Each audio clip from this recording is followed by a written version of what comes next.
거룩하시고 자비로우신 살아계신 아버지 하나님 감사드립니다. 이 타락되고 죄악된 인생을 굽어 살펴주시고 저희를 불쌍히 여겨주셔서 십자가에 흘리신 예수님의 보혈로 값없이 우리를 구원하여 주신 주님의 크신 은혜 감사드립니다. 지난 한 주간 주님의 은혜 가운데 우리가 하나님의 말씀을 전하게 됐습니다. 이번에 말씀을 듣고 구원을 받은 우리 모든 형제자매님들에게 하나님의 넘치는 은혜와 축복이 함께 하시기를 기도드립니다. 앞으로 주님의 몸된 교회 안에서 뿌리를 박으며 신앙생활 잘할 수 있도록 주님께서 붙잡아 주시고 인도해 주시기를 부탁드립니다.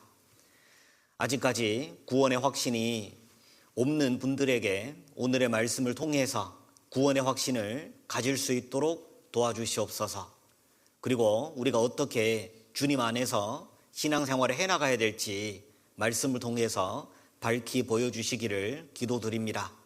오늘 말씀을 드리는 이 모든 시종 주님께만 온전히 부탁드려오며 언제나 우리를 사랑하시는 예수님 이름으로 감사하며 기도드립니다.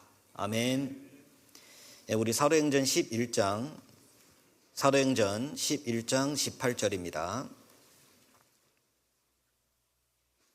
사도행전 11장 18절 말씀을 제가 읽겠습니다. 사도행전 11장 18절 이렇게 화면에다가도 제가 띄워드리겠습니다. 저희가 이 말을 듣고 잠잠하여 하나님께 영광을 돌려 가로되 그러면 하나님께서 이방인에게도 생명 얻는 회개를 주셨도다 하니라. 여기까지입니다. 우리가 어제까지 집회를 잘 마칠 수 있어서 주님께 너무 감사를 드립니다. 오늘은 어제 말씀에 이어서 구원을 받은 사람에게 이 구원의 확신이 너무너무 중요합니다. 우리가 구원의 확신을 어떻게 가질 수 있는지 이것을 간단하게 살펴보고자 합니다. 그리고 시간이 되는 한 해 구원받은 사람은 어떻게 신앙생활을 좀 해나가야 될지 이것도 좀 군데군데 같이 좀 살펴보고자 합니다. 오늘 이 세 가지를 좀 말씀을 드리고자 합니다. 구원받은 사람은 이 회개와 믿음을 통해서 구원을 받게 됩니다. 이 구원의 확신을 가질 수 없는 분들에게 이 회개가 무엇인지 그리고 올바른 믿음을 어떻게 세워나가야 될지 이런 것들이 너무너무 중요한 하나님의 말씀이다 생각이 듭니다. 그래서 회개와 믿음에 대해서 같이 생각해 보려고 하고 이 믿음의 대상이 뭐예요? 믿음의 대상은 예수님의 피입니다. 그래서 회개와 믿음을 올바르게 이해를 하고 예수님의 피를 확실하게 우리가 의지할 때 우리는 구원의 확신을 가질 수 있다라고 말씀드릴 수가 있습니다.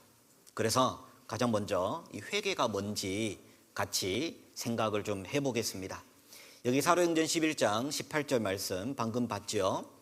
여기에 사도 베드로가 하는 말씀 중에 중요한 말이 눈에 확 띕니다. 이게 바로 생명 얻는 회개라는 말씀입니다. 생명을 얻는 회개. 무슨 생명이에요? 영생입니다. 사람은 아담 이래로 태어날 때부터 영혼이 죽게 됩니다. 아담이 죄를 지어서 하나님께 저주를 받았죠. 먹는 날에는 정령 죽으리라 라고 말씀하셨습니다. 아담은 죄를 짓고 그 영혼이 바로 죽었습니다. 그리고 아담 이래로 태어난 모든 죄인들은 영혼이 죽은 채 태어나게 됩니다. 구원받는다, 영생 얻는다, 그게 뭐예요? 죽은 영혼이 다시 살아난 겁니다. 그 죽은 영혼이라는 것은 죄 때문에 하나님과 단절된 상태를 가리키는 거죠. 죄 때문에 하나님과 격리되어 있다라고 할 수 있습니다. 그 죄 때문에 죽은 영혼, 죄 때문에 하나님과 단절된 그 영원한 생명이 죄 사함으로 말미암아 다시 하나님과 연결되었다라는 겁니다. 그러면 그 죽었던 영혼이 어떻게 살아날까요? 하나님 말씀하시기를 생명 얻는 회개다. 이건 너무너무 중요합니다. 많은 사람들이 회개가 뭔지를 제대로 알지 못하기 때문에 실은 구원을 받을 수가 없는 겁니다. 그러면 이 사도 베드로가 이 말씀을 하게 되는 계기는 여기 사도행전 10장부터 11장까지가 연결되어 있는 말씀인데 이게 고넬료 이야기입니다. 그래서 이 회개를 말씀드릴 때 이 고넬료를 좀 생각해 보려고 합니다. 예를 들어서 생각해 보면 좀 이해하기가 쉽지 않을까. 여기 보세요. 여기 한번 보겠습니다. 사도행전 10장 1절부터 5절인데요. 이 고넬료라는 사람 잘 보세요. 이 사람은 보통 분이 아닙니다. 가이사랴에 고넬료라 하는 사람이 있으니 이달리아 데라 하는 군대의 백부장이라 그가 경건하여 온 집으로 더불어 하나님을 경외하며 백성을 많이 구제하고 하나님께 항상 기도하더니 하루는 제9시쯤 되어 환상 중에 밝히 봄에 하나님의 사자가 들어와 가로되 고넬료야 하니. 여기 보세요. 이 고넬료라는 사람은 어떤 사람이에요? 경건한 사람이죠. 그리고 혼자서만 신앙생활 잘하는 게 아닙니다. 자기 혼자도 하나님을 경건하게 섬기면서 이 경건한 믿음을 온 가족에게 전파하고 온 가족이 다 구원을 받고 다 하나님께 경건한 삶을 살 수 있도록 가르쳐 줬던 거예요. 그러니까 본인도 경건하고 온 집 식구도 다 하나님을 경외했다라고 말씀하죠. 그리고 이 고넬료는 선행이 많은 사람입니다. 이 백성들을 특별하게 구제를 많이 했던 것으로 보입니다. 그리고 이 고넬료는 헬라인으로서 유대인을 멸시하지 않고 유대인에게도 선행을 많이 베푼 것으로 보입니다. 여러분, 우리로 치자면 한국 사람이 일본 사람을 불쌍히 여겨서 그 우리를 괴롭혔던 그 일본 사람들에게 항상 선을 베풀었다. 그것도 지금이 아닌 일제시대. 생각해 보세요. 보통 일이 아니죠. 일본 사람한테 침략을 당하고 고통을 받고 있는 한국 사람이 그 일본 사람이 불쌍하다고 계속 선을 베푸는 거예요. 이 사람의 인품은 보통 인품 아니죠. 그러니까 이 고넬료가 유대인을 멸시하지 않고 계속 선행을 베풀었던 거예요. 그리고 이 고넬료는 하나님께 항상 기도했고 그 기도에는 응답을 받은 적이 많다는 겁니다. 심지어 이번에 기도할 때 뭐까지 보였어요? 환상까지 보이는 겁니다. 기적과 환상을 직접 경험했던 거예요. 그래서 여기 보세요. 환상 중에 천사 목소리가 들립니다. 천사가 이렇게 말씀하세요. 고넬료가 주목하여 보고 두려워 가로되 주여 무슨 일이니까. 천사가 가로되, 천사의 말까지 들린 거죠. 내 기도와 구제가 하나님 앞에 상달하여 기억하신 바가 되었으니 내가 지금 사람들을 요빠에 보내어 베드로라 하는 시몬을 청하라. 보세요. 그 기도와 구제가 하나님께서 인정했대요, 인정 안 했대요? 하나님께 상달됐다는 것은 뭔 말이에요? 하나님이 그걸 듣고 보고 그걸 인정해 주셨다는 거예요. 정말 너 같은 사람 참 훌륭하다. 하나님께서 인정해 주셔서 이제 천사까지 보냈습니다. 하지만 이 고넬료가 구원받은 사람일까요? 이 고넬료는 아직까지는 구원받지 못했어요. 이 천사를 보낸 이유가 뭘까요? 이 고넬료의 믿음을 칭찬하는 것보다도 쉽게 표현하면 이렇습니다. 너 같은 사람 지옥 가기가 아깝다는 거예요. 너 같은 사람은 정말 지옥 갈 것 같은데, 이게 지옥 갈 건데, 하지만 너 같은 사람 지옥 가기에는 너무 아깝다, 그 말입니다. 그래서 너 구원받아라. 어떻게 구원받으라고요? 계속 경건하게 살고 구제하라고요? 아니죠. 이제 베드로를 청해 와서 어떻게 구원받는지 하나님 말씀을 한번 들어보라라고 말씀하시죠. 그래서 이제 베드로가 왔습니다. 고넬료가 베드로한테 하는 말입니다. 내가 곧 당신에게 사람을 보내었더니 오셨으니 잘 하였나이다. 나머지는 같이 읽겠습니다. 이제 우리는 주께서 당신에게 명하신 모든 것을 듣고자 하여 다 하나님 앞에 있나이다. 이 고넬료는 이제 우리는 말씀 들을 준비 다 했으니까 이제 말씀을 가르쳐 주십시오. 상당히 겸손한 마음으로 말씀하고 있어요. 우리는 이제 구원받을 준비 됐으니까 우리에게 구원의 말씀을 전해 주십시오. 그러는 겁니다. 그래서 이제 베드로가 설교를 하기 시작하고 여기 보세요. 마무리를 이렇게 하고 있습니다. 우리를 명하사 백성에게 전도하되 하나님이 산자와 죽은 자의 재판장으로 정하신 자 예수님입니다. 예수님은 곧 이 사람인 것을 증거하게 하셨고 예수님에 대하여 모든 선지자도 증거하되 같이 읽겠습니다. 저를 믿는 사람들이 다 그 이름을 힘입어 죄 사함을 받는다 하였느니라. 여러분요, 예수님을 믿는 사람들이 예수님을 힘입어 구원을 받을 수 있다. 죄 사함을 받는다 그 말입니다. 그 말을 듣는 순간에 고넬료가 믿게 되고 성령의 인치심을 받고 구원을 받게 되는 거예요. 이때 구원을 받습니다. 여기 보세요. 이 고넬료라는 사람 한번 요약하면 이렇습니다. 스스로 경건한 생활을 잘해왔습니다. 그리고 온 가족에게 경건한 본을 보이며 가족의 신앙 교육에 성공했습니다. 항상 선행을 베풀었고 유대인을 많이 도왔죠. 하나님께 기도했고 기도 응답을 많이 받았고 환상도 보았고 천사의 음성까지 직접 들었습니다. 그리고 기도와 구제는 하나님께 상달되었습니다. 하지만 구원받았어요? 구원받지 못했던 거예요. 여러분, 이대로 죽으면 어디 갈까요? 에? 이대로 죽으면 맨날 기도하다가 지옥 가요. 맞아요? 맞죠? 여러분, 이대로 죽으면 매일 선행을 베풀다가 지옥 가요. 맞아요? 기도하다가 환상까지 보고 기적을 경험했는데 지옥 가요. 여러분요, 이 고넬료의 상황을 잘 보세요. 이 구원이 아닙니다. 교회를 잘 나오는 것이 구원이 아닙니다.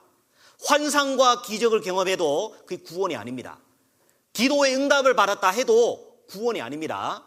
천사의 목소리를 들었다 해도 구원이 아닙니다. 선행과 율법을 항상 힘썼다 해도 구원이 아닙니다. 여러분요, 그러면 구원이 뭘까요? 구원은 회개하고 올바른 믿음을 가지는 것이 구원이에요. 여러분, 이 고넬료가 나중에 회개했습니다. 이 천사가 딱 나타나서 야, 너 같은 사람 지옥 가기가 정말 아깝다 하니까 고넬료가 무슨 생각 들었을까요? 아이고, 내가 지금까지 열심히 살았던 모든 것은 잘못됐구나. 앞으로도 지금처럼 열심히 살다가 그대로 지옥 가구나. 이걸 깨닫고 하나님께 돌아와서 하나님, 그럼 내가 어떻게 하면 구원받을 수 있을까요? 하나님, 구원의 말씀을 알려주세요. 여러분, 이게 회개입니다. 보세요. 지금 교회 다니는 사람 중에요, 이게 회개를 올바르게 아는 사람이 너무 적은 것 같습니다. 여러분, 지금 이 사람 보시죠. 지금 예수님을 등지고 하나님을 등지고 열심히 살아왔습니다. 열심히 살았어요. 그러던 어느 날 하나님 말씀을 듣고 영원한 속죄가 뭔지를 깨닫고 이제 하는 얘기가 있어요. 아, 나 전에도 잘 믿었는데 이번에는 한 가지 더 깨달았네. 그러면서 자기 갈 길 계속 갑니다. 옛날처럼 교회 열심히 다니고 옛날처럼 열심히 선행을 하고, 아, 나 그동안도 잘 믿어왔는데 이제 한 가지 더 알게 됐네. 여러분, 그런 사람 우리 교회에 되게 많아요. 하나님 말씀을 듣고 그 얘기를 합니다. 아이고, 목사님, 그 전에는 교회 많이 다녔는데 영원한 속죄는 몰랐네요. 오늘 영원한 속죄를 알게 되니까 너무 좋아요. 그리고 듣고 끝내버려요. 여러분, 이게 구원입니까? 어떻게 생각하세요? 여러분요, 이게 구원이 아닙니다. 영원한 속죄를 아는 것이 구원입니까? 아닙니다. 여러분, 구원이 뭐예요? 회개하고 복음을 믿으라예요. 여러분, 회개가 뭐예요? 아, 그동안 내가 잘 믿었다라고 생각했지만 아니구나. 그동안 내가 열심히 살아왔지만 그게 지옥 가는 길이었구나. 잘못되면 내가 바로 지옥 갈 수도 있겠네? 아이고 하나님, 저를 살려주세요. 여러분, 그게 회개입니다. 보세요. 이게 회개가 뭐예요? 그 전에는 내가 잘 믿었다고 생각했지만은 구원받은 것은 아니구나. 이걸 확실하게 깨닫고 가는 거예요. 이게 회개입니다. 그리고 아이고 하나님 저를 구원해 주세요 하고 예수님께 나와서 구원을 요청하는 거예요. 여러분, 이렇게 회개한 적 있습니까? 그동안 내가 잘못 믿었구나 확실하게 알고 나 이대로 가라가는 지옥이구나 이걸 깨닫고 하나님 저를 살려주세요. 여러분, 하나님께 돌아온 적 있어요? 자기 갈 길이 잘못됐다라고 확실하게 알고 인정하고 하나님께 돌아오는 것이 회개입니다. 그 회개가 있을 때 그 영원한 속죄를 깨닫고 구원을 받는 거예요. 여기 보세요. 같이 읽어볼까요? 어떤 길은 사람의 보기에 바르나 필경은 사망의 길이니라.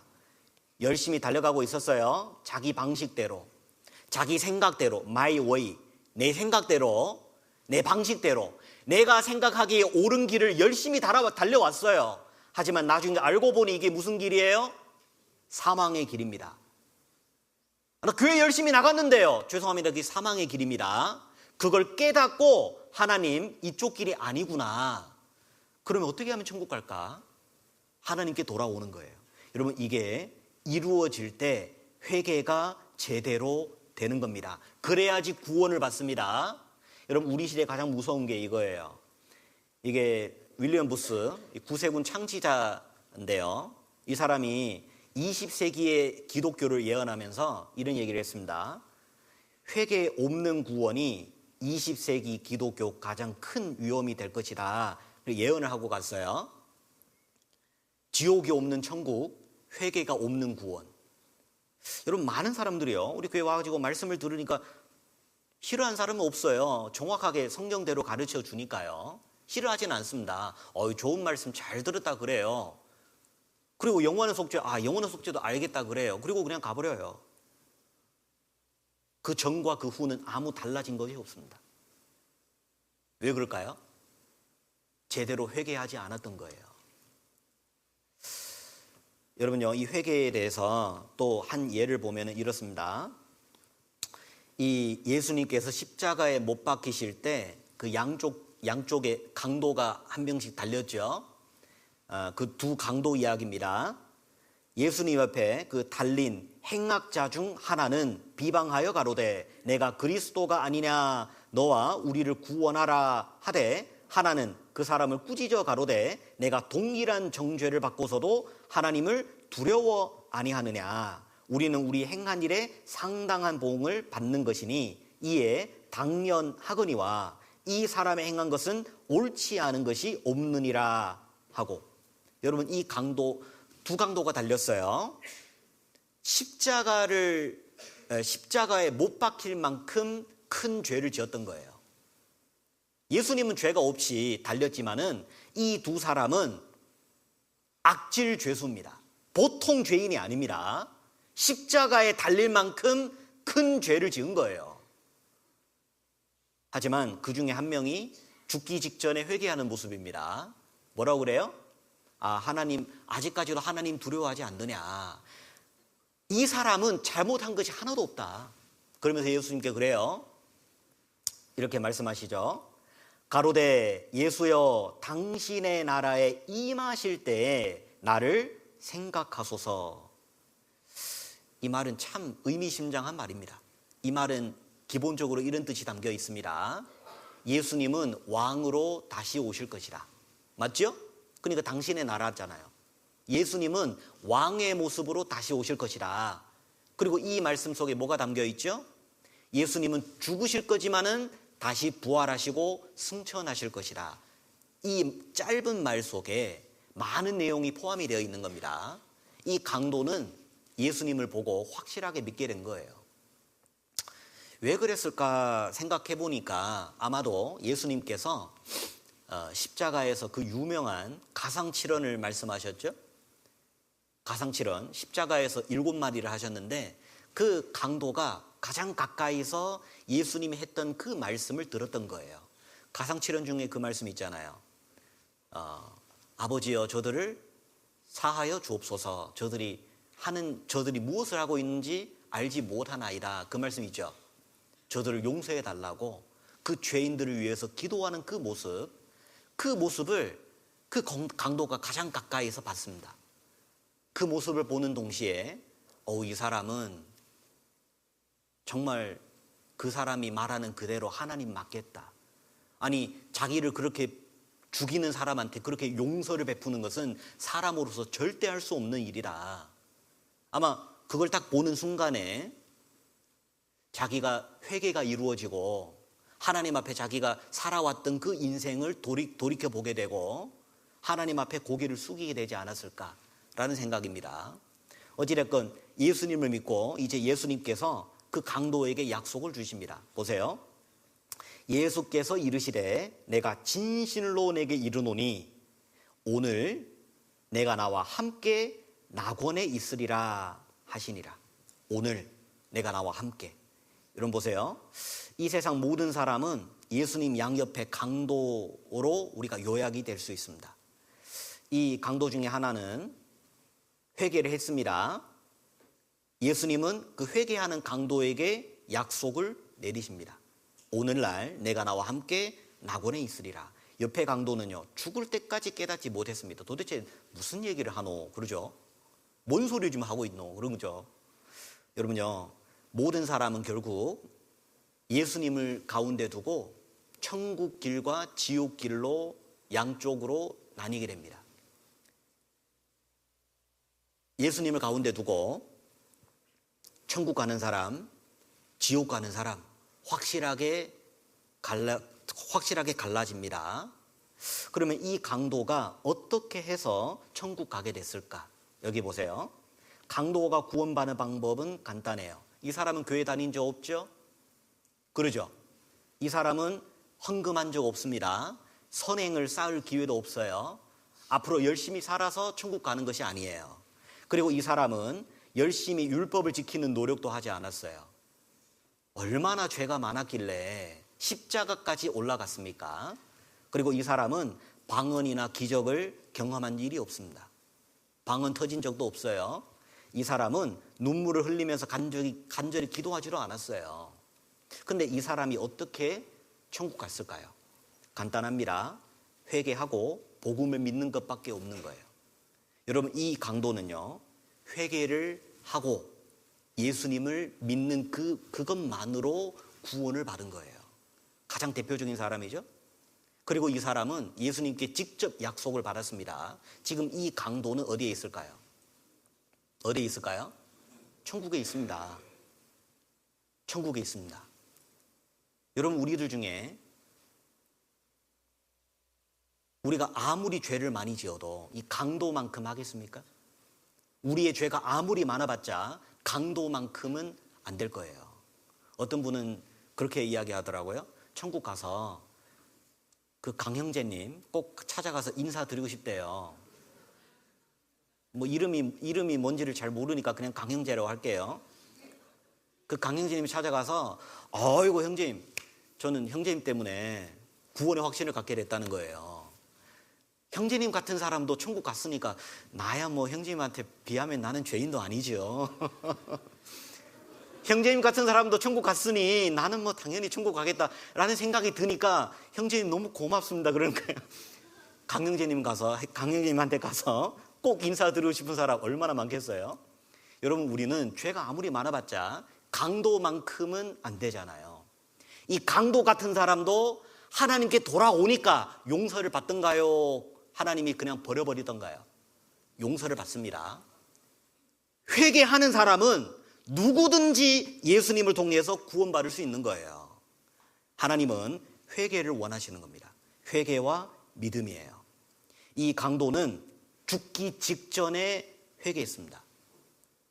이 강도는 침례받고 세례받고 교회 와서 헌금하는 기회도 없어요. 십자가에 내리자마자 죽었습니다. 세례받지도 않았어요. 영접 기도할 기회도 없어요. 바로 천국 갔습니다. 여러분, 우리는 다른 아무 수단과 방법이 필요 없이 오직 믿음으로, 회개와 믿음으로 구원을 받게 됩니다. 여러분, 회개를 하고 나니까 사람이 바뀝니다. 회개를 하고 나면 어디가 무엇이 참된 진리고 어디가 참된 교회라는 것을 금방 분별이 됩니다. 그동안 내가 열심히 교회 내 다녔지만 그게 구원이 아니구나. 율법적인 열심과 선행을 쌓는 모든 노력은 구원이 아니구나. 금방 깨닫습니다. 그리고 무엇이 복음인지 바로 분별이 된다니까요. 여러분, 회개가 확실한 사람, 분별력이 확실해요. 회개가 확실하게 이루어지면 어디가 진리의 교회고 내가 앞으로 어디에서 신앙생활을 해야 될지 금방 깨닫게 돼요. 금방. 근데 요즘에 보면은요, 그게 참 어려워요. 구원받은 것 같은데 교회는 안 나와요. 옛날에 다녔던 교회 그대로 다니는 겁니다.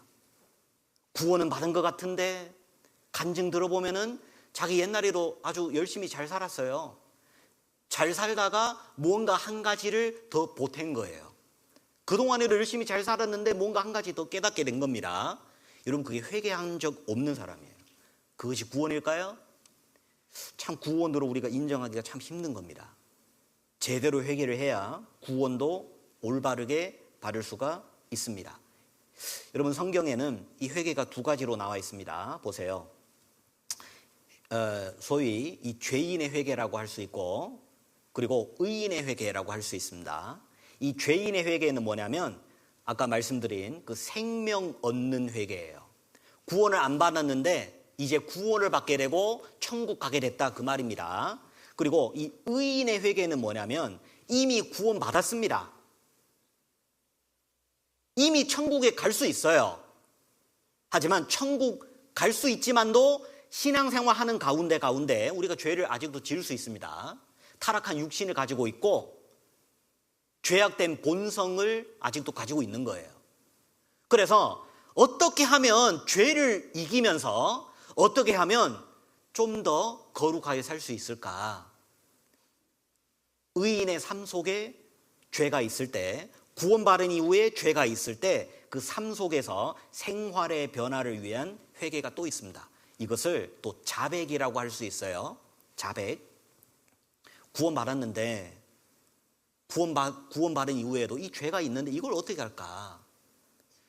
이것도 의인의 회개를 통해서 점점 죄를 이겨나가고 적게 짓고 나중에는요, 믿음이 장성한 후에 아예 죄를 안 짓고 살 수 있는 겁니다.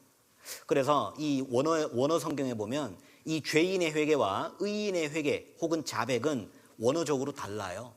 헬라어는 두 가지로 쓰고 있습니다. 이 죄인의 회개는 메타노이아라고 쓰고 있고요.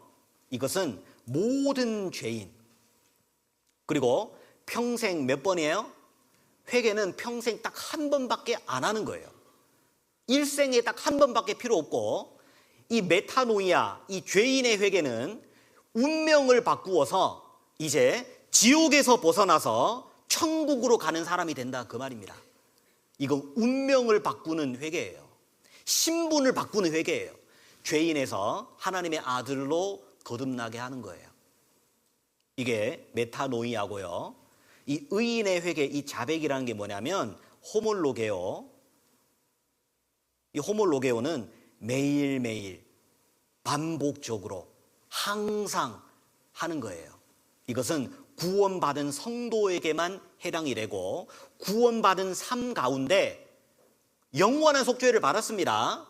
앞으로 죄를 지어도 지옥 안 가고 천국 가요. 하지만 그 죄가 하나님하고의 사귐을 깨뜨립니다. 하나님하고 친밀하게는 못 지내는 거예요. 여러분, 같은 10명의 자식을 두고 있어도 아버지와 친밀하게 지내는 자식이 있고 약간 관계가 서먹서먹하는 자식도 있죠. 왜 그럴까요? 죄 때문에 그렇습니다. 이 아버지한테 잘못한 게 있거든요. 잘못한 게 있는데 인정하지 않고 자기 잘했다고 잘났다고 계속 고집을 피우니까 아버지하고 멀어질 수밖에 없는 거예요. 멀어졌지만은 아들은 아들입니다. 여러분, 구원받은 이후의 죄는 하나님과 나 사이 이 사귐의 문제를 만들어줘요. 이와 같습니다. 여기 보세요. 여러분, 우리 구원받은 사람은 구원받은 이후에 우리의 신분과 상태는 다릅니다. 여러분, 신분은 무슨 뜻이죠? 신분은 이렇게 국적을 바꿔주는 거예요. 보세요. 이게 중국 여권입니다. 이것은 대한민국 여권입니다. 여러분, 구원을 받았다, 이게 무슨 말이죠? 국적을 바꿨다, 그 말입니다. 여러분요, 국적 바꿨다는 것이 뭐 한국말을 잘한다? 그거와 큰 관계 없습니다. 한국말을 잘하든 안 하든 국적이 무엇이냐가 중요하죠. 한국 여권 가지고 있으면서 한국말 못하는 사람도 있어요. 얼마든지 있습니다. 여러분, 이게 신분 바꾸는 것은 뭐예요? 이것은 법적인 거예요. 여러분, 우리가 태어날 때 우리는 어디에서 태어났어요? 아담 안에서. 성경 말로는 흑암의 권세 안에서 태어난 거예요. 흑암의 권세입니다. 태어나서부터 죄인이고 평생 죄만 짓다가 죽을 때는 지옥 가는 거예요. 하지만 구원받았다, 무슨 말이에요? 아담 안에서 어디로요? 예수님 안으로 이사 왔다, 그 말입니다. 신분을 바뀌었다, 그 말입니다. 지옥의 국적에서 천국 국적으로 바꿨다, 그 말입니다. 여기 보세요. 그래서 하나님께서 이렇게 말씀하시죠. 그가, 예수님이 우리를 흑암의 권세에서 건져내사 그의 사랑의 아들의 나라로 어쨌어요? 옮기셨으니. 어떤 분이 저한테 그래요. 아유, 목사님, 이게 국적 바뀌는 거가 똑같다고. 그렇죠. 국적 바뀌는 거예요. 중국에 있을 때 제가 전도할 때는요, 중국은 아직까지도 호구 정책이 있습니다. 호구. 도시 호구가 있고 시골 호구, 농촌 호구가 있는 거예요. 자매님 저한테 와가지고, 아유, 목사님, 그게 호구 바꾼 거네요. 맞아요. 호구 바꾼 겁니다.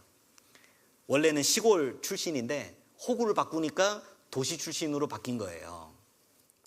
원래는 중국 호구인데, 중국의 여권인데, 이제 구원을 받으니까, 믿으니까 구원을 받으니까 이제 여권이 바꿔진 겁니다. 지옥의 여권인데 천국의 여권으로 바꾼 거예요. 좀 이해되세요? 그래서 이제 그 권세에서 건져내사 사랑의 아들의 나라로 옮기셨다, 그 말입니다. 그러니까 천국 시민이 됐다, 그 말입니다. 천국의 시민이 된 거예요. 여기 보세요. 이 말씀을 제가 읽겠습니다. 요한복음 5장 24절인데요. 내가 진실로 진실로 너희에게 이르노니 내 말을 듣고 또 나 보내신 이를 믿는 자는 뭘 얻어요? 영생을 얻었어요, 얻을 것이에요. 얻었어요. 그리고 심판에 이르지 아니하나니 사망에서 생명으로 옮겼느니라. 이미 옮겨졌다, 그 말입니다. 보세요. 이 동사들을 보세요. 여러분, 듣고, 그리고요, 믿고, 그리고요, 얻었고, 그리고요, 옮겼다, 그 말입니다. 여러분, 우리가 어떻게 구원받냐면 잘 듣고 잘 믿고 그리고 바로 영생 얻고 운명을 바꾼 거예요. 이와 같죠? 이와 같죠? 원래는 이쪽 길을 달려가는 기차에 탔습니다. 하지만 구원을 받을 때, 믿을 때 뭐가 달라졌어요? 이 레이가 달라진 거예요. 레이가. 이제는요, 딴 길 가게 됩니다. 믿음은 운명을 바꾸는 것이 믿음이에요. 운명을 바꾸는 겁니다. 레이를 바꾸는 거예요. 죽음으로 향했는데 이제는 영생으로 바뀐 거예요. 여러분, 그게 회개와 믿음이에요. 그래서 우리가 구원받을 때 더 이상 죄 짓지 않는다, 그 말이 아니에요. 구원을 받을 때 신분을 바꾼 거예요. 아담 안에서 예수님 안으로 옮겼느니라. 지옥의 국적에서 천국 국적으로 바뀌었느니라. 국적이 바뀐 겁니다. 구원받을 때 우리는 확실한 아들의 신분을 가지게 되는 거예요. 누구를 통해서요? 예수님의 죽으심과 예수님의 피를 통해서 우리는 얻게 됩니다. 이 말씀 보세요. 요한복음 10장 28절 29절인데요. 내가 저희에게 영생을 주노니 영원히 멸망치 아니할 터이요 또 저희를 내 손에서 빼앗을 자가 없느니라. 저희를 주신 내 아버지는 만유보다 크심에 아무도 아버지 손에서 빼앗을 수 없느니라. 빼앗을 수 없느니라. 빼앗을 수 없느니라. 뭔 말이에요? 여러분, 우리가 한 번 받은 구원 이뤄질 수 있을까요? 없을까요?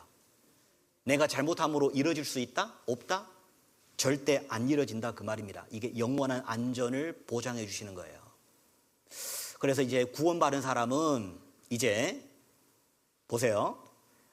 이 어린 아이의 손이 아버지 손을 잡고 있다면은 이건 불완전한 겁니다. 이 아이는요, 시장 구경하다가 좋아하는 장난감이 보이면 바로 아버지 손을 놔버려요. 장난감을 잡으러 갑니다. 그리고 좀 위험이 부딪히면 아버지 손을 붙잡을 힘이 없는 거예요. 어려움이 닥칠 때 그냥 확 놔버립니다. 이 아이의 손은 불완전한 손이에요. 하지만 반대로 이제 아이가 아버지 손을 잡는 게 아니라 아버지가 아이의 손을 확 잡을 때는 이거는 안전한 거예요. 아버지 손이 힘이 있거든요. 여러분, 구원받는 것은 이쪽이에요, 이쪽이에요? 왼쪽이에요, 오른쪽이에요? 오른쪽입니다. 구원받은 것은 내가 하나님을 잡는 노력이 아니에요. 하나님이 나를 잡으신 거예요. 옛날에 그런 사람 있죠. 구원받았다고 해놓고 자기가 열심히 살 때는 하나님을 붙잡은 것 같아요. 그리고 좀 죄를 지었습니다. 아이고 하나님 나를 버리지 마시오. 또 지옥 갈 것 같아요. 잘할 때는 천국 갈 것 같고 좀 부족할 때는 지옥 갈 것 같고 교회당 나올 때는 천국 갈 것 같고 교회를 좀 안 나오다 보니까 지옥 갈 것 같고 이랬다 저랬다 하는 것이 이게 구원이 아니죠. 여러분, 구원이라는 것은 내가 하나님을 잡는 게 아니라 하나님이 나를 잡으신 거예요. 그게 영원한 구원이고 영원한 안전입니다. 하나님 뭐라고 하세요? 아무도 아버지 손에서 빼앗을 수 없느니라. 아무도입니다. 누구든지 뺏어갈 수 없는 거예요. 여기 보세요. 여기 재미있는 이야기 좀 읽어드리겠습니다. 이게 루케이도라는 목사님입니다. 이 목사님이 어느 날에 보험회사에 편지를 하나 받았습니다. 당신은 이미 여러 차례 과속을 하셨고 한 번의 사고도 있었습니다. 저희 회사는 더 이상 당신에게 서비스를 제공할 수 없으니 다른 보험회사를 찾아주시기 바랍니다. 악질 고객이구나. 그때 깨달았습니다. 나는 보험회사 보기에 나 같은 사람은 악질 고객이구나. 서비스를 안 해준다네? 그래서 구원에 대해서 딱 연결을 시키면서 생각이 드는 거예요. 만약에 천국 보험회사도 나한테 편지가 오면 어쩔까? 보세요. 천국 보험회사 온 편지입니다. 어느 날 그리스도인이 천국 보험회사로부터 편지를 받았습니다. 내용은 이래요. 사랑하는 스미스 부인, 오늘 아침에 제출하신 죄 사함 요청에 대해서 이 편지로 답변 드립니다. 유감스럽게도 당신의 죄악 한도가 초과되었습니다. 기록에 따르면 본 회사 서비스를 사용하신 이후에 70번의 탐욕죄를 저질렀습니다. 기도 생활도 또래 평균에 미치지 못하고 교리에 대한 이해도는 20%에 불과합니다. 또한 강한 소문 퍼뜨리기 성향이 있습니다. 이러한 죄악으로 인해 천국은 당신을 고위험 인물로 분류하였습니다. 죄에 대한 용서를 구할 수 있는 은혜는 한정되어 있습니다. 이로 인해 예수님께서도 깊은 유감을 표하셨습니다. 더 적합한 보험회사를 찾아 후속 서비스를 받으시기 바랍니다. 재밌죠? 만약에 천국에서도 나한테 이런 편지 한 통 왔다 하면은요, 나는 100% 지옥입니다. 여러분요, 여기 보면은 죄 용서하는 한도가 있으면 어떻게 될까요? 죄 용서하는 한도 초과예요. 한도 초과래요. 천국이 나를 고위험 인물로 받고 있는 거예요. 보고 있는 거예요. 그러면은 그러면 누구도 천국 못 갑니다. 여러분요, 영원한 속죄라는 게 뭐예요? 한도 초과가 절대 없다는 거예요. 영원한 속죄입니다. 옛날 죄뿐만 아니라 앞으로 지을 죄까지, 주님 오시는 그날까지, 내가 죽는 그날까지 나의 모든 죄는 예수님의 피로 한 번에 싹 용서된 거예요. 그래서 천국 보험회사는 영원히 서비스 해주십니다. 천국 보험회사는 우리를 버릴 리가 없어요. 그래서 구원받은 사람은 영원히 안전하다라고 말씀을 드릴 수 있습니다. 이게 구원받은 것은 여러분 하나님의 사랑이십니다. 우리가 왜 계속 구원에 대해서 의심을 가지냐면 우리는 사랑이 아닌 우리는 열심을 의지하려고 하기 때문에 의심을 계속 가지는 거예요. 여러분 사랑이 뭘까요? 사랑은 자기 사랑하는 그 대상을 위해서 아낌없는 희생을 베푸는 것이 사랑입니다. 자기 자식을 위해서 뭘 갖다 줘도 아끼지 않은 거예요. 여기 보세요. 사랑은 여기 있으니 우리가 하나님을 사랑한 것이 아니요 오직 하나님이 우리를 사랑하사 우리 죄를 위하여 화목제로 그 아들을 보내셨음이니라. 하나님은 사랑이 너무 넘치시는 분입니다. 넘치시기 때문에 그 피조물 사이에도 하나님의 사랑을 다 집어넣어놨어요. 보세요. 짹짹이 가슴에 바람을 불어넣자 속살이 드러나는데요. 처음 보는 장면에 많이 놀라신 분들도 계실 겁니다. 그런데 이 올빼미도 마찬가지로 가슴털이 없습니다. 심지어 하늘의 제왕 독수리까지도 탈모는 피해갈 수 없는 것처럼 보이는데요. 조류독감 이후로 조류들의 최대의 위기 같아 보이지만 틀렸습니다. 이것은 바로 포란반이라는 것인데요. 어미새들은 고통을 감내하며 가슴털을 스스로 뽑는다고 합니다. 그래야 품고 있는 알의 온기를 잘 전달할 수 있기 때문이죠. 그 알을 보호하기 위해서 어미새는 아픔을 무릅쓰고 자기 가슴털을 하나씩 입으로 다 뺍니다. 왜요? 얼마나 아플까요? 자식 사랑하는 그 어머니는 아픔을 감수하고 빼는 거예요. 아버지도 마찬가지입니다. 보세요. 이게 아빠 사랑. 여기 다리가 잔뜩 있는 새가 있습니다. 합성 같아 보일 수 있지만 사실 이 수많은 발들의 정체는 이 새는 바로 물컹입니다. 습지에 서식하는 물컹은 둥지라고 할 만한 공간이 크게 없어 아빠가 새끼들을 품고 다니죠. 이 물컹은 부성애가 특출난 새로 암컷이 알을 낳고 사라지면 묵묵히 수컷이 알을 품고 천적들로부터 알을 지키고 또 알을 품는 인고의 시간을 견뎌 새끼들을 홀로 양육한다고 합니다. 그렇게 새끼들을 기르는 동안 머리털도 빠지고 가슴털도 점점 빠지지만 새끼들이 날아올라 한 마리의 물컹이 되기 전까지는 품는 걸 멈추지 않는다고 하죠. 그러니까 남자가 이게 머리털이 빠지는 것이 사람만 그런 것이 아닌 것 같습니다. 여러분 사랑이라는 게 뭐예요? 얼마 전에 인터넷에 떠돌아다닌 사진입니다. 이게 지금 학원을 데려다주는 아빠의 모습이죠. 비가 오고 있습니다. 아빠는 다 젖었어요. 우산은 누구한테? 자식한테. 우산은 자식한테. 여러분 사랑이 뭐예요? 사랑은요 자기의 희생을 감수하는 거예요. 자기는 모든 것을 희생해도 아깝지 않은 거예요. 자기의 모든 것을 다 주고 싶은 것이 사랑이에요. 여러분 여기 보세요. 이 차 뒤편에 이런 것이 있습니다. 스티커 붙여 있는 거 제가 찍어놨는데 위급시 누구 먼저? 아이 먼저. 위급시 누구 먼저? 아이 먼저. 여러분 사랑은요 항상 먼저 하는 거예요. 사랑은 자기 목숨까지 내어놓는 거예요. 여러분 왜 우리가 구원을 확신할 수 있냐면 하나님이 나를 정말로 사랑하기 때문에 그렇습니다. 여러분 구원의 확신은 지식에서 나오는 게 아닙니다. 구원의 확신은 하나님의 사랑을 읽을 줄 아는 마음에서 그 확신이 세워지는 거예요. 읽을 줄 아는 마음, 그게 정말 중요합니다. 하나님의 사랑을 읽을 줄 아세요? 여기 보세요. 하나님이 우리를 사랑하시는 사랑을 우리가 알고 믿었노니 하나님은 사랑이시라.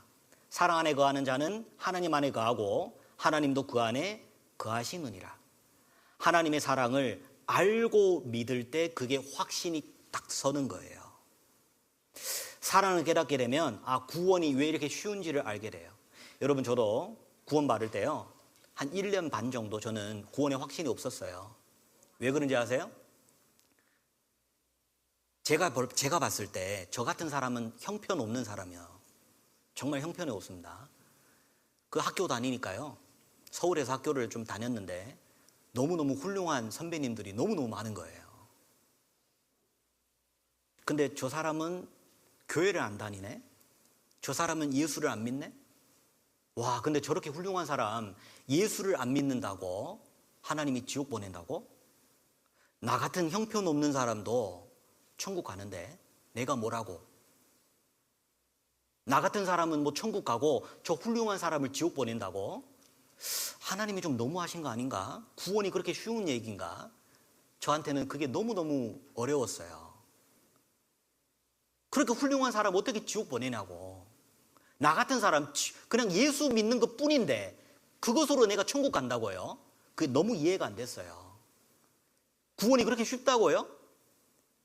근데 나중에요, 그때는 제가 한국말이 듣지도 못하고 말하지도 못하니까 교회에 나오는데 이게 말씀을 못 알아듣는 거예요. 그런데 주일날마다 나오고 모임 때마다 나가니까 한 1년 되니까 이게 귀가 팍 터지는 거 있죠. 한순간에 이게 말씀이 슉슉 들어오는 거예요.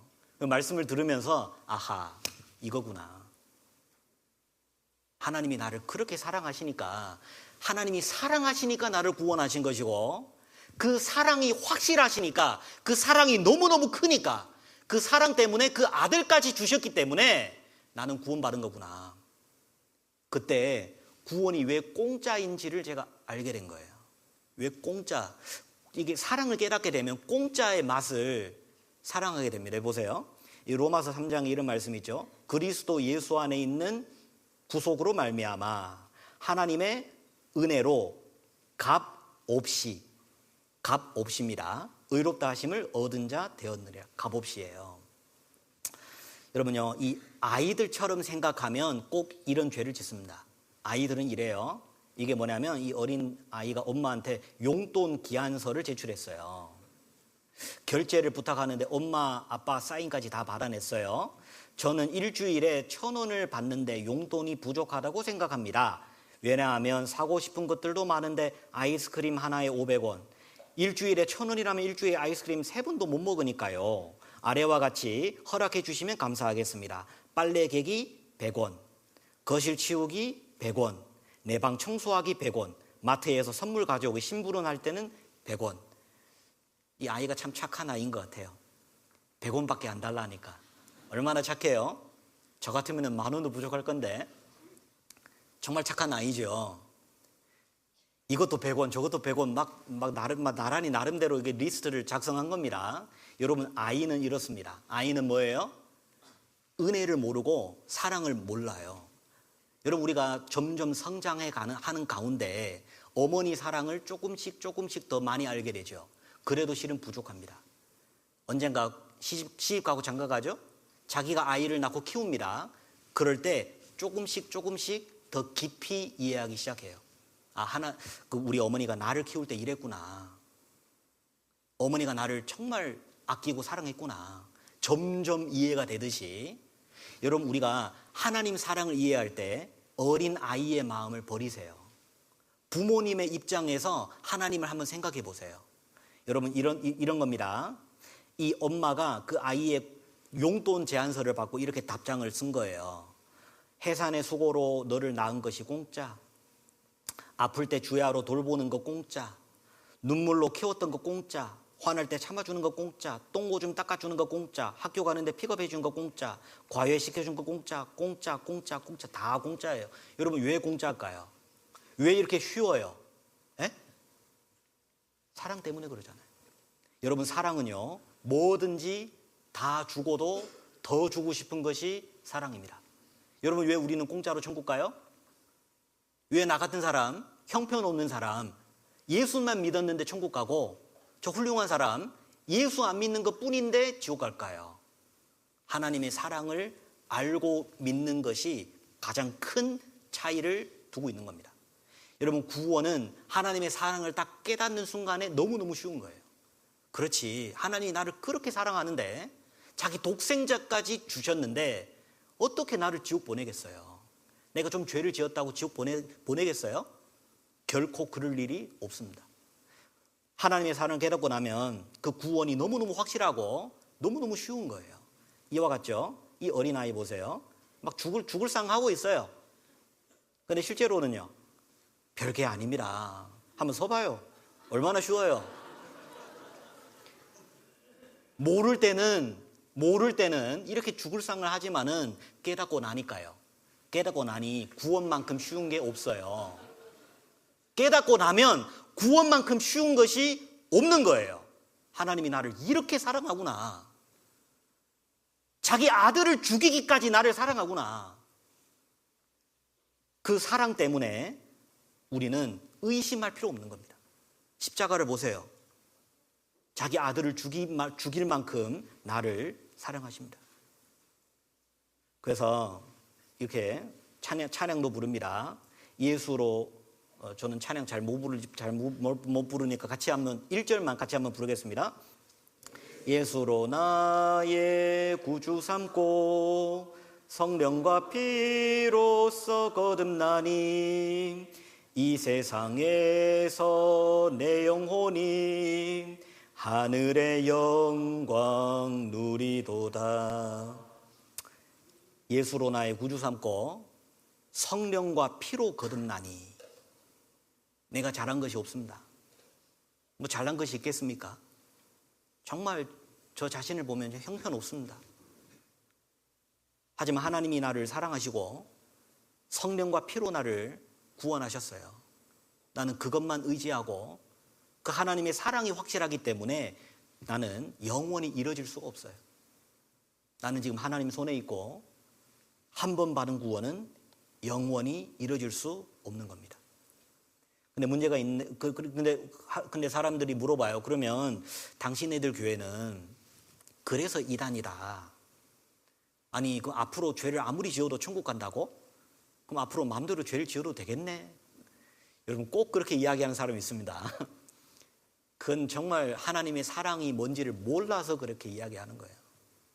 여러분, 사람은 기본적으로 양심이 있고 사람은 기본적으로 나를 사랑하는 사람을 해치려고 하지 않아요. 그 사람이 나를 정말 사랑하고 있다, 내가 확실하게 알게 되면 그 사람의 마음을 아프게 하기를 싫어하는 거예요. 하나님이 나를 사랑하고 나도 주님을 사랑합니다. 그렇기 때문에 우리는 마음대로 죄 짓고 못 살아요. 그렇게 못 산다니까. 죄를 지어서 지옥 가는 것이 아니고요. 죄를 지으면은 양심이 괴로워요. 하나님이 나를 위해서 독생자까지 죽이셨는데 내가 어떻게 이것으로 주님을 보답할까? 그래서 구원받은 사람은 죄 짓고 살 수 없다라고 할 수 있어요. 여기 보세요. 그래서 하나님이 이렇게 말씀하십니다. 여기 보세요. 우리가 이제 죄인이었다가 예수님이 내려오시고 보혈을 흘리시고 부활 승천하셨죠? 예수님의 보혈을 통해서 우리의 모든 죄는 다 용서가 되고 이제 나는 무죄자가 아닌 나는 의인이 된 겁니다. 의인이 무슨 말이냐면 성경을 다 지킨 사람이에요. 하나님의 말씀을 내가 완벽히 지켰다. 하나님이 그렇게 봐주시는 겁니다. 내가 다 지킨 게 아니고 예수님이 나를 대신 다 지켰거든요. 예수님은 다 지켰으니 예수님의 의는 나의 의가 되는 거예요. 그래서 이제 나의 신분은 이제 죄인이 아닌 하나님의 아들이 되고 하나님은 나의 아버지가 되는 겁니다. 근데 이 아들 중에도 이 말 듣는 아들이 있고 말 안 듣는 아들이 있죠. 이 말 안 듣는 아들에게 하나님은 뭘 주시냐면 이게 징계를 주고 말 듣는 아들에게는 상과 상급과 영광을 주시는 거예요. 그래서 구원을 받고 우리가 이 부지 중에 짓는 죄가 있을 수 있어요. 나도 모르는 죄. 부지 중에 짓는 죄가 있을 수 있어요. 이 부지 중에 짓는 죄는 그냥 하나님께 잘못했습니다. 자백만 하면 바로 하나님이 용서해주고 아버지와 아들 친하게 또 같이 살아요. 하지만 일부러 짓는 죄 있죠. 이거는 고의성이 있습니다. 이 고의적으로 짓고 다른 사람에게 큰 피해가 됐다. 그럴 경우에는 하나님은 징계를 내립니다. 징계를 내리지만 절대로 지옥은 안 보낸다 그 말입니다. 하나님은 여기 보세요. 아들들에게 권하는 것 같이 너희에게 권면하신 말씀을 잊었도다. 일러스되 내 아들아 주의 징계하심을 경히 여기지 말며 그에게 꾸지람을 받을 때에 낙심하지 말라. 주께서 그 사랑하시는 자를 징계하시고 그의 받으시는 아들마다 채찍질 하심이라 하였으니. 여러분, 구원받은 사람에게 잘못 살 때는 징계를 내립니다. 그 징계는 성경적으로 보면 경제적인 징계도 있고요. 구원받고 다른 사람을 사기쳐 보세요. 돈을 벌었다 해도 다 날려먹을 겁니다. 하나님은 경제적으로 징계하는 것이 있습니다. 그리고 건강적으로 징계하는 것도 있습니다. 고린도전서 11장에 보면 이 고린도 교회 식구들이 이 교회를 너무 혼잡하게 만든 거예요. 성찬식에 그 떡과 포도주를 서로 더 먹기 위해서 포도주를 얼마나 마셨는지 취해버렸습니다. 하나님의 교회를 혼잡하게 만든 거예요. 그러니까 하나님이 징계를 때려서 병든 자도 들어있고 잠든 자도 들어있더라. 이 몸을 치는 징계가 있습니다. 질병에 걸리게 하고 심지어 가장 심각한 징계는 목숨까지 가져가는 거예요. 무슨 뜻이죠? 이렇게 살다가 하나님께 욕되니까 차라리 빨리 천국 가라 그 말이죠. 이렇게 살아봤자 하나님께 욕되니까 영광이 안 되니까 차라리 얼른 천국 가라. 그런 의미로 데려가십니다. 구원받은 사람은 누구든지 징계를 받도록 돼 있습니다. 보세요. 너희가 참음은 징계를 받기 위함이라. 하나님이 아들과 같이 너희를 대우하시나니 어찌 아비가 징계하지 않은 아들이 있으리요. 징계는 다 받는 것이거늘 너희에게 없으면 사생자요 참 아들이 아니니라. 여러분, 징계는 누가 받아요? 구원받은 모든 사람, 예외가 없습니다. 어떤 분은 그렇게 이야기할 때 있어요. 저는 징계 받은 적이 없으니 저는 막둥이인가 봐요. 그런 분이 있죠. 하나님이 나를 편애하는 것 같아요. 막둥이인가 봐요. 막둥이가 없습니다. 징계가 없다면 구원을 받았는지 잘 돌아볼 필요가 있는 거예요. 여기 구원받은 사람이라면 누구든지 징계가 다 있습니다. 여기 이게 요한일서에 보면 이게 큰 죄는 징계하지만은 요한일서는 이건 자백입니다. 보세요. 저가 빛 가운데 계신 것 같이 우리도 빛 가운데 행하면 우리가 하나님과 뭐라고요? 서로 사귐이 있고 아들과 아버지가 친밀하게 산다 그 말입니다. 서로 사귄다 그 말입니다. 그 아들 예수의 피가 우리를 모든 죄에서 깨끗하게 하실 것이요.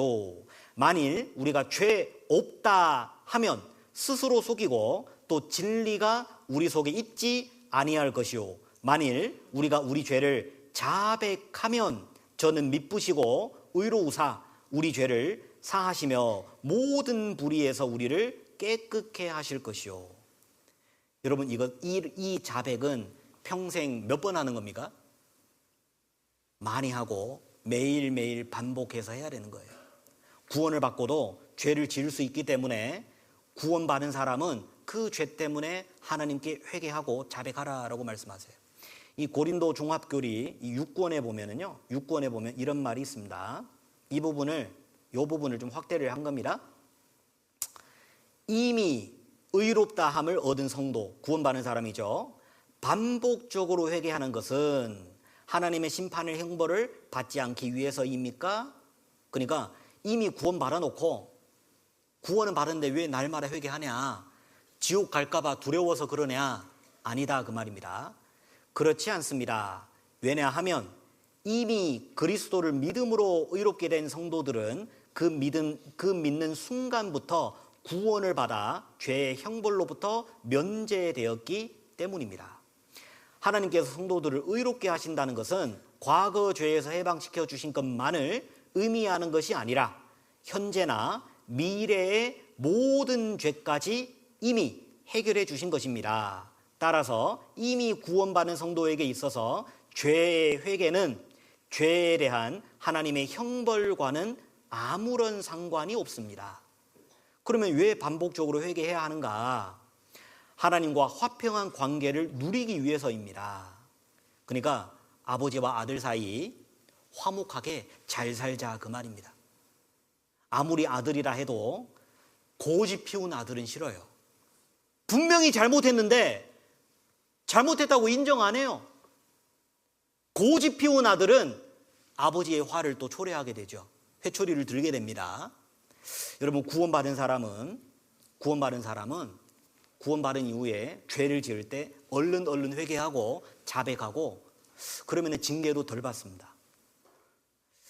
그러면 꼭 이런 분이 또 있습니다. 또 물어봅니다. 아니 그러면 하나님이 우리가 연약한 줄 알면서 왜 구원을 받을 때 이 죄를 안 짓는 상태로 왜 우리를 만들어주지 않고 왜 이렇게 연약한 육신을 주셨을까? 또 그런 질문이 또 들어와요. 이걸 이렇게 좀 설명 좀 해보려고 합니다. 여기 보세요. 여러분, 왜 우리를 구원받은 채로 그냥 데려가지를 않고 그리고 우리가 딱 구원을 받을 때 우리의 이 죄악된 본성까지 싹 빼버리면 얼마나 좋아요? 앞으로 죄로 지을 수 없는 사람 그렇게 만들어주면은 속 시원하잖아요. 죄와 싸울 필요도 없고 유혹받을 필요도 없고 얼마나 좋습니까? 근데 하나님이 그렇게 안 한 이유가 있습니다. 첫 번째는 보세요. 왜 타락한 기질을 남겨두셨느냐? 하나님의 은혜와 사랑을 더 깊이 깨닫게 하기 위해서입니다. 하나님의 은혜와 사랑을 더 깊이 알아가는 거예요. 여러분, 만약에 구원만 딸랑 받고 천국 갔다. 그러면 우리는 뭘만 알아요? 우리는 구원받은 은혜만 알아요. 구원받은 이후에 하나님이 나를 얼마나 세심하게 양육하고 얼마나 나를 보호해 주시고 얼마나 나를 아끼시는지는 잘 모르실 수가 있어요. 여러분, 만약에 우리 자식이 태어나자마자 막 걸어다니고 달려가고 태어나자마자 한국어뿐 아니라 중국어, 일본어, 영어, 프랑스 뭐 20가지 언어를 한다 합시다. 그리고 태어나자마자 똥오줌 혼자 다 가리고 태어나자마자 엄마 감사합니다 하고 돈 벌러 나간다 합시다. 여러분, 그런 아이가 있다면 그 아이는 뭔만 알까요? 어머니가 나를 낳아준 것만 알아요. 어머니가 나를 기르는데 얼마나 수고했고 나를 기르는 가운데 나를 양육하는 수고는 절대 모릅니다. 그러잖아요. 그러니까 구원받은 사람도 마찬가지입니다. 여기 보세요. 우리는 신앙생활을 하면서 더 깊은 하나님의 사랑으로 나아가게 되는 거예요. 아, 하나님은 너무너무 나를 사랑하시구나. 여기 보세요. 엄마라는 존재. 어떤 사람이 이렇게 글을 썼습니다. 5살 때는 엄마 사랑해요 그것만 했어요. 11살 때는 엄마 아니야 이게 맞아 자기가 옳다는 거죠. 16살 때는 아이고 짜증나 귀찮아 그러죠. 이게 사춘기 들어왔죠. 이제 19입니다. 나 집 나가고 싶어 그러는 거예요. 그리고 이제 25입니다. 엄마가 말한 대로였어. 이제 좀 세상에서 좀 쓴맛을 좀 봤나 봅니다. 엄마 말이 맞구나. 그리고 35살 집으로 돌아가고 싶어. 50살 엄마를 잃고 싶지 않아. 70세가 됐습니다. 엄마가 돌아온다면 모든 것을 잃어도 좋아. 이게 뭐예요? 성장하는 가운데 어때요? 엄마 사랑을 더 깊이 알아가는 거예요. 여러분요, 우리는요 신앙생활을 하는 가운데 하나님 사랑을 더 깊이 알아가는 겁니다. 그래서 하나님이 이 연약한 육신을 주신 거예요. 그리고 두 번째, 왜 이 타락한 기질을 왜 주셨냐면 생활 중에 하나님을 사랑하는 것을 보기 원하신 거예요. 여러분요, 우리가 만약에 로봇처럼 예만 할 줄 알고 아니요를 할 줄 모른다 합시다. 예만 할 줄 아는 로봇이 우리를 기쁘게 할 수 있겠어요? 우리 아들이 거절할 줄 몰라요. 우리 아들이 로봇이에요. 아빠가 명한 모든 것 잘해요. 하지만 그 아들이 사랑스럽지도 않습니다. 여러분, 하나님이 보기 원하는 것이 뭐예요? 내가 연약한 육신을 가지고 있고 세상의 유혹을 받고 있음에도 불구하고 내가 의지적으로 그 모든 유혹을 뿌리치면서 하나님의 사랑을 선택하고 나아가는, 하나님은 그런 의지적인 사랑을 보고 싶은 거예요. 의지적인 사랑. 우리는 충분히 유혹을 받을 수 있습니다. 연약해서 넘어질 수도 있어요. 그럼에도 불구하고 하나님의 사랑을 의지해서 다시 일어날 때 하나님이 그걸 보고 너 참 잘했다, 만족을 느끼고 칭찬을 하고 하나님이 그것으로 행복을 느낍니다. 여기 보세요. 이게 우리 교회학교 애들이 이렇게 십자가 모양을 만들어서 자기의 마음을 거기에 위에다 붙인 거예요. 여기 보면 십자가에 못 박히신 예수님께 하고 싶은 말입니다.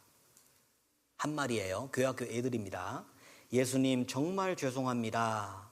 예수님의 은혜를 알고도 예수님을 생각지 않고 살았던 날이 많았습니다. 너무 감사합니다. 제가 몰랐을 때 저를 사랑해 주시고 너무 부족한 자였는데 제게 그 은혜를 주심에 감사합니다. 구원을 받은 것 같아요. 그러죠? 구원을 받았으니까 구원받고 나서 잘 살았어요? 못 살았어요? 구원받고 나서 그렇게 잘 살지 못했는데 그래도 감사합니다. 예수님의 은혜 감사합니다. 잘못 살았지만은 이제 주님을 의지해서 다시 열심히 살아보겠습니다. 여러분, 하나님이 이걸 보면서 저도 이걸 읽으면서 감동이 와요. 하나님이 이런 모습, 이런 연약하지만 하나님의 사랑을 붙잡고 일어서는 모습을 볼 때 하나님이 얼마나 흐뭇하겠어요. 하나님이 이걸 보기를 원합니다. 보세요.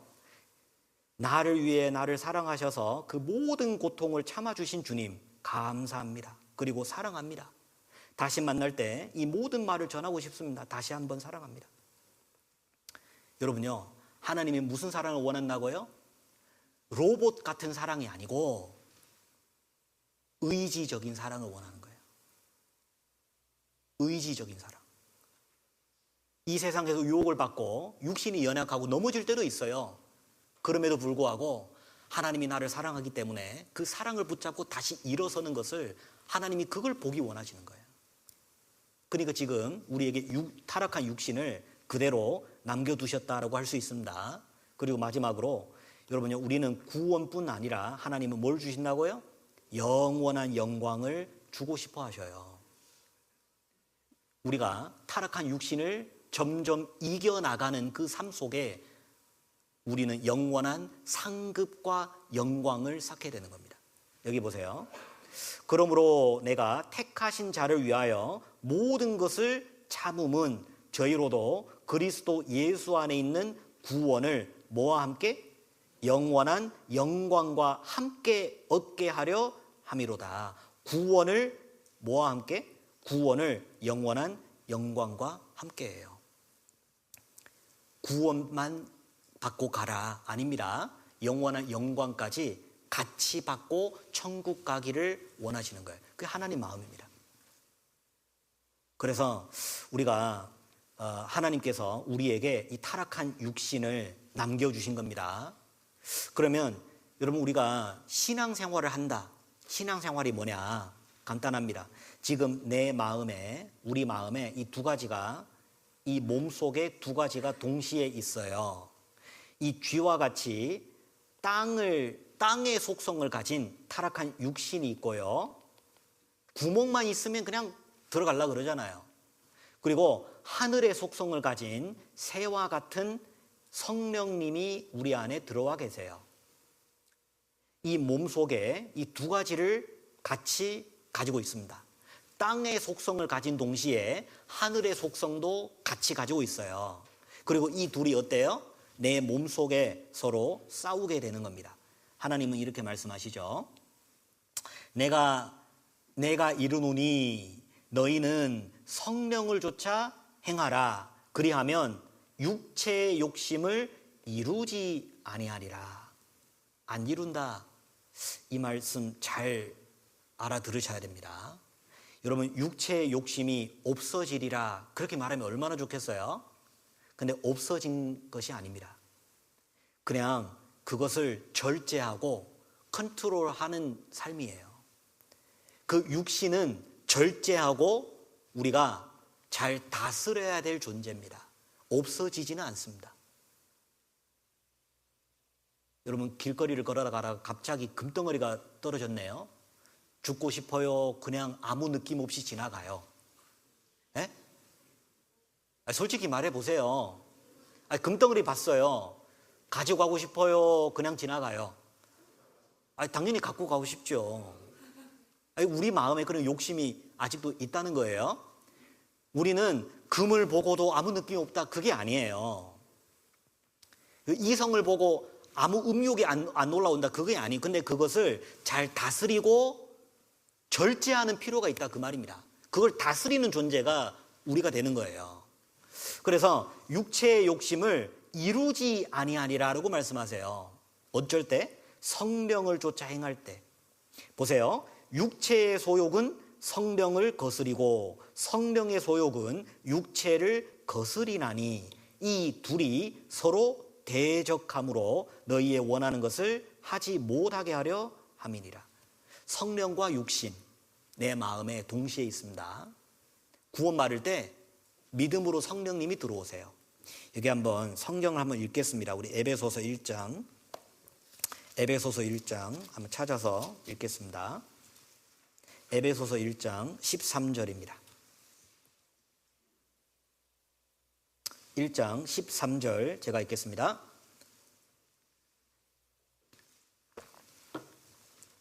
그 안에서 너희도 진리의 말씀 곧 너희의 구원의 복음을 듣고 그 안에서 또한 믿어 약속의 성령으로 인치심을 받았으니.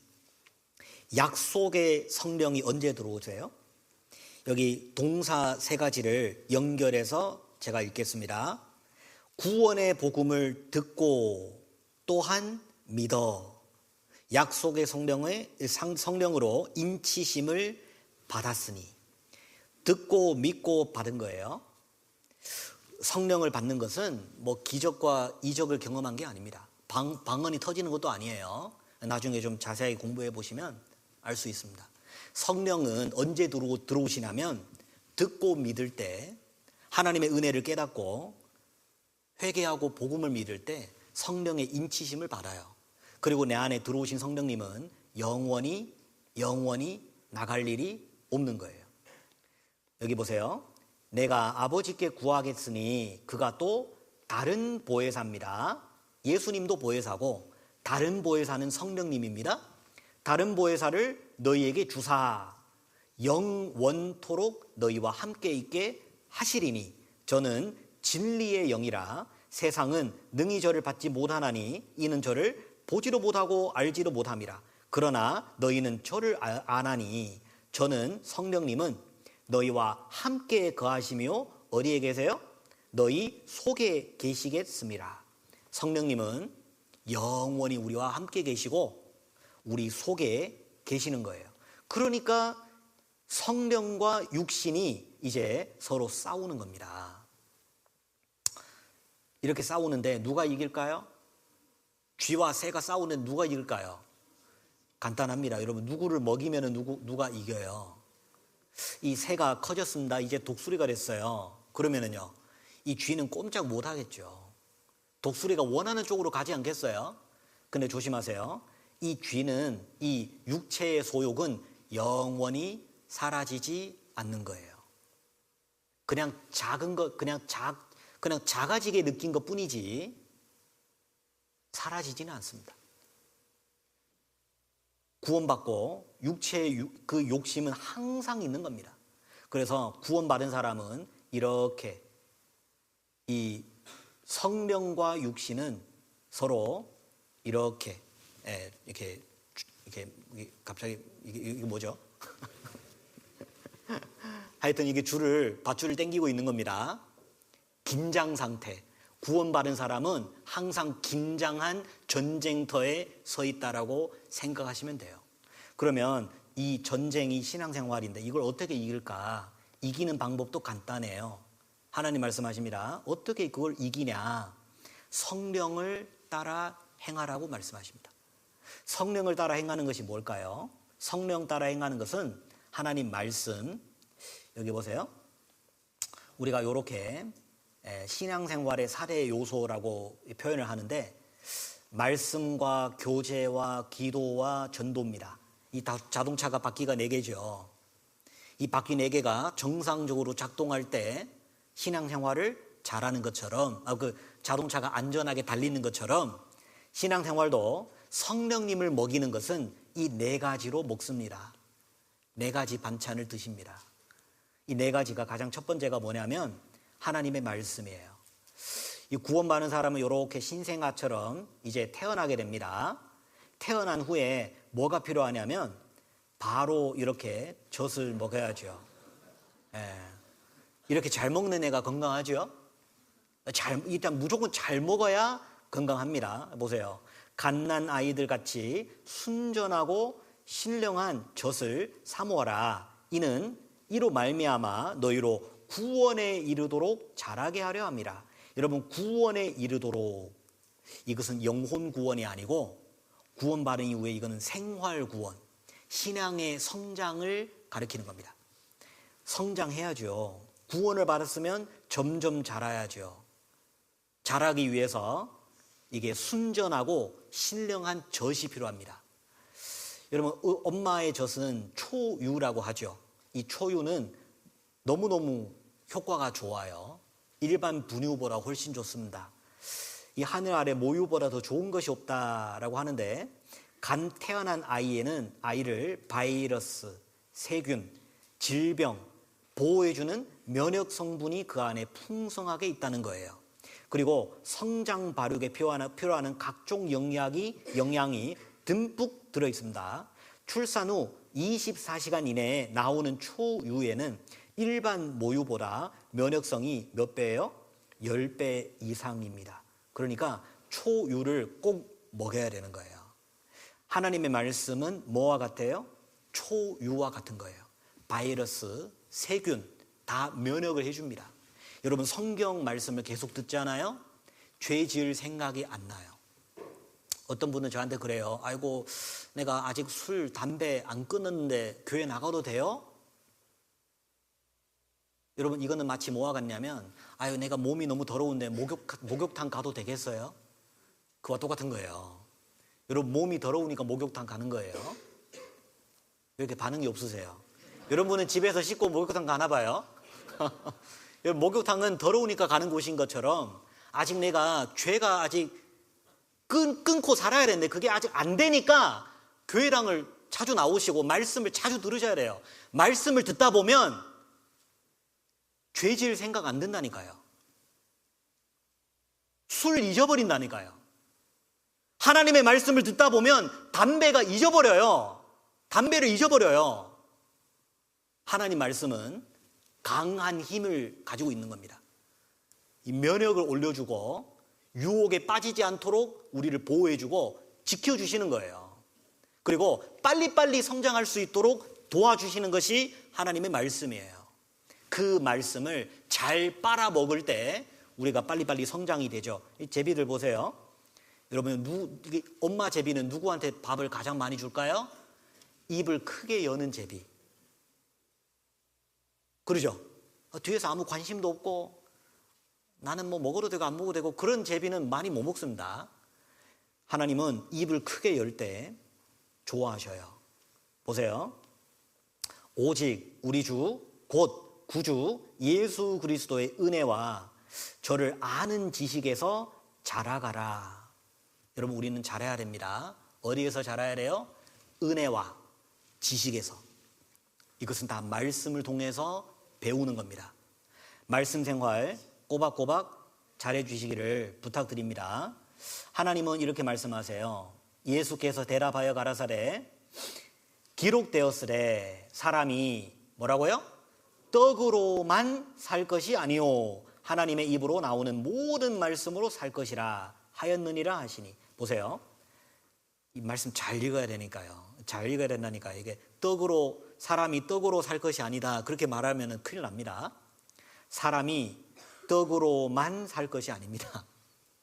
예. 사람이 떡으로만 살 것이 아니요. 그러니까 떡도 필요하다 필요 없다? 필요합니다. 근데 우리가 세상 생활 다 때려치우고 교회만 나간다, 이상한 거예요. 여러분, 세상에서 우리가 자기 위치가 있고 직업이 있고 가정이 있고 우리가 잘 지켜나가는 것도 신앙생활 중에 한 일부분입니다. 하지만 이 말씀은 무슨 말씀이냐면 떡으로만 살려고 하는 세상적인 욕심을 절제하라는 거예요. 구원받았는데 나 주일날 교회 안 가고 직장 나가면 어디 돈 벌러 나가면 따블을 받을 수 있는데 따블을 받으면은 하루에 한 50, 한 100은 받을 수 있는데 그러면서 하나님의 말씀을 뒷전으로 제쳐놓고 떡으로만 바라보고 떡으로만 살려고 노력하는 그런 삶은 합당치 않다 그 말입니다. 여러분요, 우선순위를 똑바르게 하는 것이 신앙생활의 시작입니다. 떡보다도 말씀이 더 중요한 거예요. 하나님의 말씀으로, 하나님의 입으로 나오는 모든 말씀으로 우리가 살아갈 때 하나님의 말씀을 가장 우선으로 둘 때 성령님이 배불리 하세요. 성령님이 빨리빨리 자라요. 독수리가 됩니다. 하나님의 말씀을 가장 우선으로 하는 것이 그게 올바른 신앙이다 할 수 있습니다. 예수님도 말씀을 통해서 마귀를 이기듯이 예수님은 우리도 이렇게 똑같이 마귀를 이기기를 원하시는 거예요. 그래서 우리는 기본적으로 주일 말씀이 있죠. 빠지면 안 됩니다. 금방 구원받으신 분은 특히 주일 말씀이 중요해요. 전도 집회 많이 들으셔야 돼요. 여러분, 전도 집회는 뭐와 같냐면 이게 특효 나는 보약과 같아요. 정신 못 차릴 때 전도 집회 들으세요. 자기가 죄가 있고 죄에서 못 빠져나올 때 전도 집회 들으세요. 전도하는 그런 열심히 안 나올 때 전도 집회 들으세요. 이 신앙생활 하고 싶은데 힘이 안 생길 때 전도 집회 들으세요. 나를 위해서. 처음 듣는 것처럼 잘 들어보세요. 구원받은 사람의 이거는 가장 큰 보약이 됩니다. 여러분, 1년에 몇 번 들으십니까? 저는 셀 수 없이 듣습니다. 들을 때마다 좋아요. 들을 때마다 정말 그 마음이 뜨거워져요. 그리고 수요 말씀 잘 들으셔요. 그리고 부서 말씀, 구역 모임, 조모임, 이 모임을 빠지지 마셔요. 여러분, 우리가 하나님을 가장 우선으로 두잖아요. 하나님도 나를 우선으로 둡니다. 내가 하나님의 일을 하잖아요. 하나님은 나 대신 내 일을 처리해 주셔요. 우리는 주님을 우선시하고 그 주님 중심으로 신앙생활을 하는 것이 가장 필요합니다. 그리고 두 번째, 신앙을 성장하기 위해서 뭐가 필요하냐면 이 교제 생활을 알아야 돼요. 교회가 뭔지를 알아야 됩니다. 하나님 말씀하시죠? 내 안에 거하라. 나도 너희 안에 거하리라. 가지가 포도나무에 붙어 있지 아니하면 절로 과실을 맺을 수 없음 같이 너희도 내 안에 있지 아니하면 그러하리라. 같이 읽어볼까요? 나는 포도나무요 너희는 가지니 저가 내 안에 내가 저 안에 있으면 이 사람은 과실을 많이 맺나니 나를 떠나서는 너희가 아무것도 할 수 없습니다. 나를 떠나서, 이 나는 예수님입니다. 포도나무예요. 우리는요, 우리는 가지입니다. 이 포도나무가 지금 어디에 계실까요? 예수님은 지금 교회의 머리로 계십니다. 교회는 주님의 몸이 되는 거예요. 예수님의 포도나무에 붙어 있는 사람은 어떤 사람일까요? 간단하게 표현하면 교회에 뿌리를 박는 사람이, 모임에 뿌리를 박는 사람이 포도나무에 연결된 가지와 같다라고 표현해도 됩니다. 교회 모든 모임에 잘 참여하는 것이 이 포도나무에 연결된 가지와 같은 거예요. 그래서 여기 보세요. 교회로 연결이 딱 되잖아요. 지금 이 사진 궁금한데 이 사진이 뭐냐면 제가 옛날에 중국에서 우리 심천교회를 찍은 사진이에요. 이때 언제냐면 2022년 3월 달이에요. 우리가 그 경찰에 이게 잡혀가지고 교회당 뺏겼거든요. 뺏겨가지고 또 돌아다니면서 가정집에서 1년 넘게 모였어요. 전도 집회는 호텔에서 하고 1년 넘게 좀 잠잠해졌을까 하고 교회당을 하나 찾았어요. 찾아서 우리가 이거 다 우리 성도님들 우리 스스로 다 리모델링을 하고 그래서 들어가서 모이는 첫 주일날 사진을 찍었는데 한 달 뒤에 또 쫓겨났습니다. 또 쫓겨났지만은 그래도 이 사진은 계속 보관을 하고 있습니다. 여러분, 교회가 뭐예요? 교회는 이 건물이 아닙니다. 교회는 구원받은 사람들의 모임이에요. 중국에 있을 때 우리는 교회당이 없어요. 우리 중국 교회는 이렇게 땅을 사고 뭐 건축하고 그런 교회가 없습니다. 다 세내고 다 빌려서 쓰는 건물이에요. 근데 구원받은 사람 2-3명만 있어도 주님이 그 안에 함께 계시다라고 하나님 말씀하셨고 그것을 믿고 의지하고 교제하는 거예요. 교회당은 겉모습을 보고 다니는 데 아니죠. 이 안에 구원받은 사람이 있는지, 하나님의 진리의 복음이 전해지는지, 성령님의 역사가 이 안에 함께 하는지, 이게 가장 중요한 겁니다.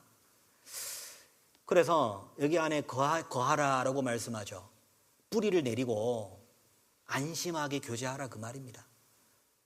그럴 때 하나님이 우리와 함께 하시고, 그럴 때 하나님의 말씀이 우리 안에 거하고 우리의 기도를 응답해 주시고 우리가 열매를 많이 먹게 되고 하나님께 영광이 되고 우리에게 기쁨이 넘치게 되고 주님의 사랑이 우리 안에 거하게 됩니다.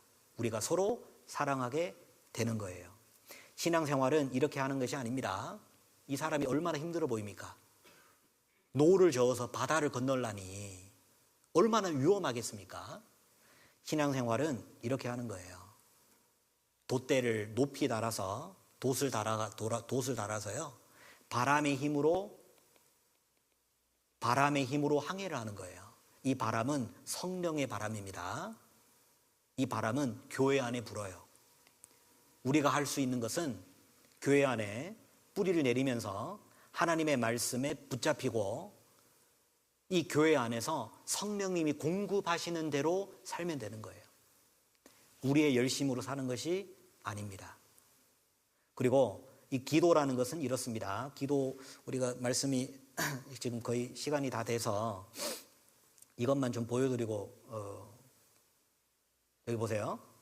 기도를 어떻게 해야 되냐, 이 5손가락 기도법을 좀 마음에 좀 기억하시면 좋겠습니다. 엄지 기도, 엄지는 보통 나를 가리키죠. 그 엄지 기도는 뭐예요? 하나님께 기도할 때 나를 위해서, 나의 신앙생활을 위해서, 그리고 나의 삶을 위해서 기도하는 거죠. 직장도 좋고 건강도 좋습니다. 하지만 가장 우선은 신앙생활이에요. 그리고 여기 검지는 뭐예요? 2번째 손가락. 이 보통 미운 사람을 가리킬 때 이렇게 2번째 손가락을 내밀잖아요. 여러분, 우리 삶 속에 원수가 있을 수 있습니다. 특히 구원 안 받은 가족이 그 원수가 될 수 있어요. 전도를 하고 싶은데 핍박을 해요. 거절하고 아주 오기를 뿌립니다. 마음의 원수처럼 생각하고 용서가 안 될 때 있습니다. 여러분, 그 원수를 위해서 꼭 기도하셔야 됩니다. 그게 하나님의 뜻입니다. 그리고 3번째, 중지. 가장 길죠. 가장 기니까 교회를 뜻합니다. 우리가 주마다 교회 소식을 받잖아요.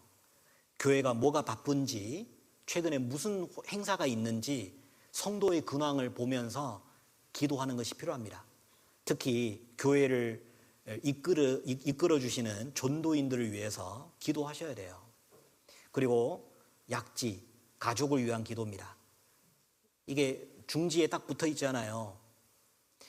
남편과 아내, 부모과 자식, 가족을 위해서 기도하는 것이 약지고, 마지막 소지는 연약한 자를 위한 기도입니다.